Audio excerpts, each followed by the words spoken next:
Mengejutkan, Nasdem putuskan tak gabung pemerintahan Prabowo Gibran. Kabar mengejutkan datang dari Partai Nasdem. Setelah disebut-sebut akan bergabung dengan kabinet pemerintahan Prabowo Gibran, kini Nasdem mengambil keputusan berbeda.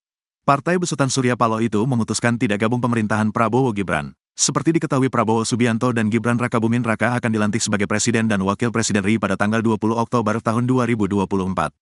Atas dasar pertimbangan banyak hal, kita, Nasdem, memutuskan juga untuk tidak masuk dalam kabinet Prabowo Gibran, ujar Sekretaris Jenderal, Sekjen, DPP Partai Nasdem Hermawi Taslim di Jakarta, Minggu, tanggal 13 Oktober tahun 2024.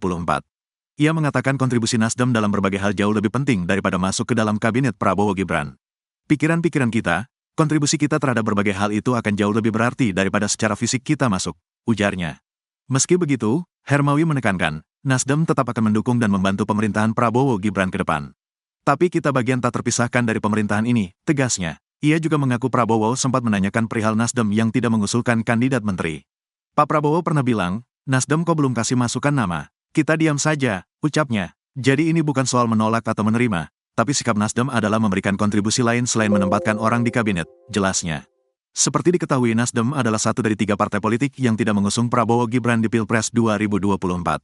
Nasdem, PKB, dan PKS mengusung Anies Baswedan Muhaimin Iskandar di Pilpres 2024 namun kalah dari Prabowo Gibran. Prabowo Subianto menerima kedatangan Majelis Syuro Partai Keadilan Sejahtera Salim Segaf Al-Jufri beserta jajaran partai di kediaman Jalan Kertanegara nomor 4, Jakarta Selatan, Jumat, tanggal 11 Oktober tahun 2024, akhir pekan lalu. Usai pertemuan, Prabowo Subianto menerima PKS masuk ke dalam pemerintahan mendatang. Mantan Danjen Kopassus itu mengatakan bahwa PKS adalah kawan lama. Ia mengingat betul pernah berkoalisi dengan partai tersebut dalam Pilpres 2014 maupun Pilpres 2019. Ini mengingatkan kita masa-masa dahulu, kita juga mulai kerjasama politik kita. Katakanlah persekutuan kita mulai dari Kertanegara sekian tahun yang lalu, 2014.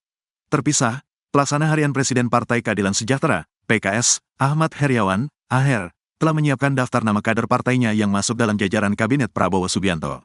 Ya pasti menyiapkan, sudah siap. Pokoknya, siapa orangnya tunggu pengumuman dari Presiden, kata AHER saat ditemui di Hotel Bumi Wiyata, Depok, Sabtu, tanggal 12 Oktober tahun 2024, dikutip dari Kompas.com. Meski enggan merinci nama atau jumlahnya, AHER pastikan kader partainya juga telah melalui tahapan panjang hingga memiliki kesepahaman dengan Prabowo. Menteri itu hak prerogatif Presiden. Dialog sudah, bertemu sudah, ngobrol panjang tentang geopolitik sudah, tentang Indonesia sudah, geostrategi sudah, segala macam sudah kita obrolkan, ungkap AHER. Mintanya, pasti inginnya seperti yang diinginkan oleh Pak Presiden, kata AHER. Sulit kita mengungkapkan, karena ini hak prerogatif Presiden secara penuh ya. Bahwa ada yang diberikan kepada partai-partai, tentu ya, baiknya, sekehendak dan sepaham dengan Presiden, ujar AHER. AHER juga sempat menegaskan dirinya yang tidak termasuk dalam jajaran kabinet. Sikap PKB soal jatah kursi Menteri Wakil Ketua Umum Partai Kebangkitan Bangsa, PKB, Jazilul Fawait, berbicara mengenai jatah kursi Menteri Pemerintahan Prabowo Subianto.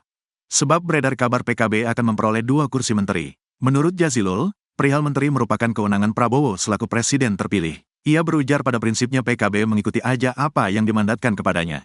Itu, jatah kursi, haknya Pak Prabowo, mana kita bisa kita tahu, apakah 2 kursi atau tidak, ikut saja kita, kata Jazilul kepada awak media saat ditemui di Kompleks Parlemen, Senayan, Jakarta, Rabu, tanggal 9 Oktober tahun 2024. Ia mengungkapkan, kursi menteri saat ini tak terlalu menjadi fokus PKB. Jazilul menegaskan, komitmen PKB ialah mendukung pemerintahan Prabowo Subianto supaya sukses nanti. Yang jelas komitmennya PKB ingin mensukseskan pemerintahan Prabowo, terangnya. Ketika ditanya, apakah sudah ada pimpinan dari PKB yang dipanggil untuk berbicara dengan Prabowo, ia mengatakan sejauh ini belum ada. Jazilul kembali menekankan, apapun nanti yang diberikan kepada PKB, partainya bakal mendukung program yang dicanangkan Prabowo. Sampai detik ini saya belum tahu. PKB juga belum dipanggil untuk berbicara, yang penting PKB berkomitmen mendukung Pak Prabowo, ucapnya.